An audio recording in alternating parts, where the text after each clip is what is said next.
ये हमारे लड़कपन झलकावल चाहत लड़का गावत हो दूसरे ढंग से तनी सब परिवर्तन कर दे।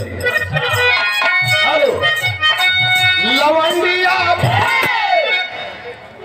लवंडिया लंदन से लाएंगे रात भर धार पिटवाएंगे।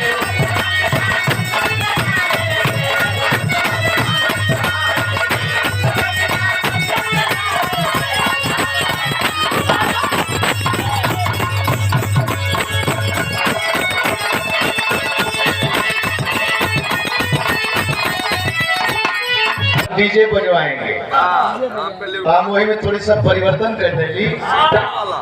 लौंडिया लंदन से लाएंगे